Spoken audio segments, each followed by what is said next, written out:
तो मैं तो, और शहनवाज हुसैन ने ठीक ही कहा, कहने के क्रम में सदन में हम जो कहते रहे हैं कि डॉक्टर अजय कुमार इतने पुराने और प्रतिष्ठित अनुभवी डॉक्टर ने जो कहा कि यह मानसिक रोगी है, मानसिक रूप से यह बीमार पदाधिकारी है, यह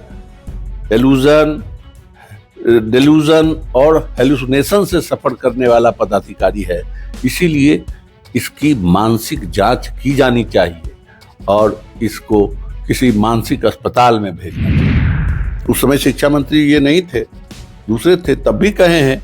जब शिक्षा मंत्री नई सरकार एनडीए की सरकार बनी तो इस क्रम में भी हमने कहा है इनसे मिलकर, माननीय शिक्षा मंत्री जी से, दोनों उप मुख्यमंत्री को जाकर हमने इन बातों से अवगत कराया कि ऐसे बहसी और दम्भी और अपर मुख्य सचिव से शिक्षा का भला नहीं होने वाला है। इसलिए अगर चाहते हैं सही माने के बिहार के बच्चों को सही शिक्षा मिल सके और शिक्षक भय मुक्त होकर बच्चों को सही शिक्षा दे, गुणवत्तापूर्ण शिक्षा दे, तो ऐसे पदाधिकारी को तुरंत हटाना चाहिए। नमस्कार, आप देख रहे हैं न्यूज़ 4 नेशन, मैं हूं आपके साथ नरोत्तम। बिहार में लगातार शिक्षकों के मुद्दों को लेकर विधानसभा में आवाज उठाई जा रही है। लगातार शिक्षक के मुद्दों को लेकर विधानसभा में हंगामा हो रहा है। हमारे साथ हैं सीपीआई के एमएलसी हैं संजय सिंह। लगातार आप लोग विधानसभा में शिक्षक के मुद्दों को लेकर हंगामा कर रहे हैं। के पाठक के आदेश को अब नीतीश कुमार खारिज करते हुए कह रहे हैं कि अब 10 से 4 ही स्कूल चलेगी। लेकिन शिक्षा विभाग के अपर मुख्य सचिव मुख्यमंत्री जी के आदेश को भी बिल्कुल नजरअंदाज कर रहे हैं, जिसका उदाहरण कल की अधिसूचना है कि जब माननीय मुख्यमंत्री जी ने विधानसभा में माननीय सदस्यों के सवाल पर उन्होंने कहा कि हमने तो निर्देशित कर दिया है, 10 से 4 हो गया होगा, अगर नहीं हुआ तो आपको बताना चाहिए था। और तब उन्होंने कहा कि आज होगा, और हम लोग समझ रहे थे कि बिल्कुल सही रूप में 10 से 4 की अधिसूचना जारी होगी, लेकिन जो अधिसूचना है वह बिल्कुल मंत्री और सदन को गुमराह करने वाली अधिसूचना है। उसमें तो फिर शिक्षकों को 9 बजे ही आकर 5 बजे तक जाने की बात वीडियो कॉन्फ्रेंसिंग के माध्यम से, शाम में 5 बजे के बाद जो वीडियो कॉन्फ्रेंसिंग होता है उसमें अपर मुख्य सचिव ने निर्देशित किया। और सबसे बड़ी बात है कि उन्होंने शिक्षकों को असंसदीय भाषा का प्रयोग करते हुए उन्होंने निर्देशित किया अपने पदाधिकारियों को कि आप उसको 9 बजे शिक्षक को बुलाओ, उससे साफ सफाई करवाओ, उससे चेतना वर्ग चलाओ, और फिर 4 बजे के बाद बच्चे चले जाएंगे तो कमजोर बच्चों को जो अलग से उसको पढ़ाई करने की बात थी वह भी कंटिन्यू करेगा। एक वीडियो वायरल हो रहा है जिसमें के पाठक असंसदीय शब्दों का प्रयोग भी कर रहे हैं शिक्षक के लिए। बिल्कुल, इस पर आज हम लोगों ने सदन में काफी कड़े शब्दों में इसका विरोध किया है, और यहाँ तक कि हम लोगों ने जो उसका पेन ड्राइव में उस वीडियो फुटेज का जो कवरेज है उसको भी हम सदन के पटल पर रखे हैं, और शिक्षा मंत्री उपस्थित थे।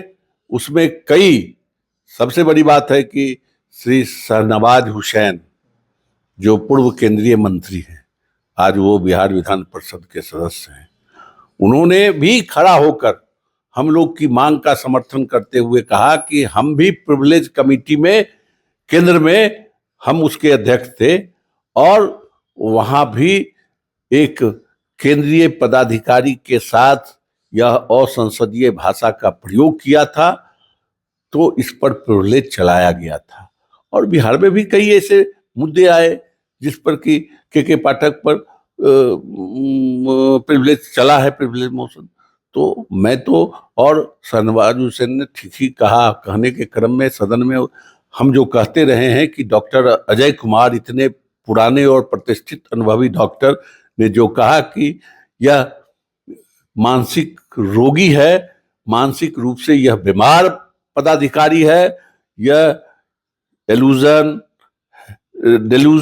और हेलुसिनेशन से सफर करने वाला पदाधिकारी है, इसीलिए इसकी मानसिक जांच की जानी चाहिए और इसको किसी मानसिक अस्पताल में भेजना चाहिए। जो के पाठक है वो मुख्यमंत्री की बात को भी अब नहीं मान रहे हैं, जिस प्रकार से वो कल जो आदेश फिर से दिए हैं। नहीं मान रहे हैं, तो यही दर्शाता है।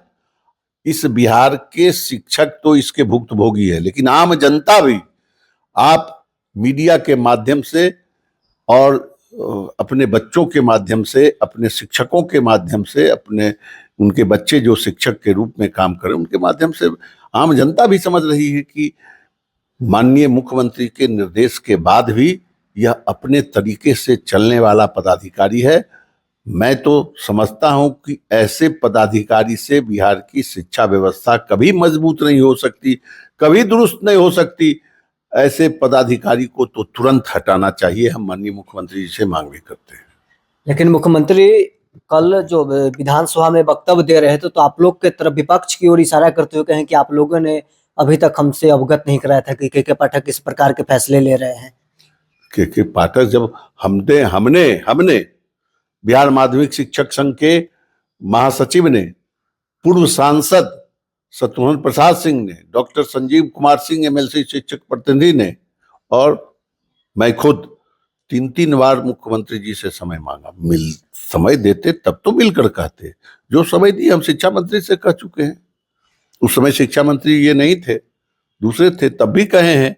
जब शिक्षा मंत्री नई सरकार एनडीए की सरकार बनी तो इस क्रम में भी हमने कहा है इनसे मिलकर, माननीय शिक्षा मंत्री जी से, दोनों उप मुख्यमंत्री को जाकर हमने इन बातों से अवगत कराया कि ऐसे बहसी और दम्भी और अपर मुख्य सचिव से शिक्षा का भला नहीं होने वाला है। इसलिए अगर चाहते हैं सही माने के बिहार के बच्चों को सही शिक्षा मिल सके और शिक्षक भयमुक्त होकर बच्चों को सही शिक्षा दे, गुणवत्तापूर्ण शिक्षा दे, तो ऐसे पदाधिकारी को तुरंत हटाना चाहिए। भारतीय जनता पार्टी के साथ आने के बाद से मुख्यमंत्री ये अवगत हुए कि के पाठक इस प्रकार के फैसले ले रहे हैं।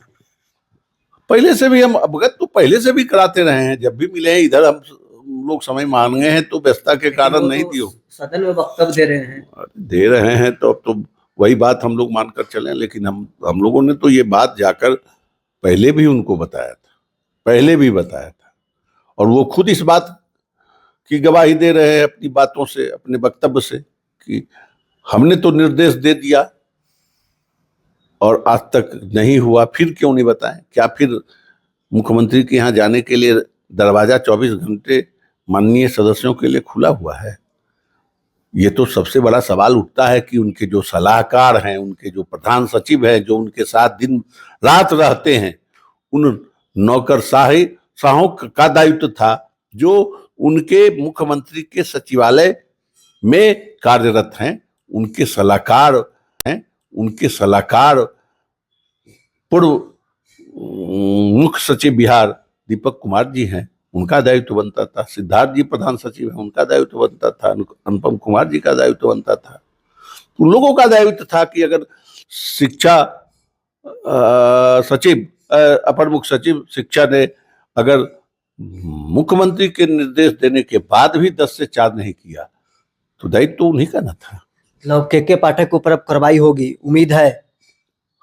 हम तो उम्मीद करते हैं, क्योंकि हम लड़ाई लड़ रहे हैं, उनके गलत कामों को उजागर कर रहे हैं, उनके गलत कार्यों को जनता के बीच भी ले जा रहे हैं, और सदन में जो लोकतंत्र की सबसे बड़ी संस्था है सदन, हम वहां भी इन बातों को ले जा रहे हैं मजबूती से।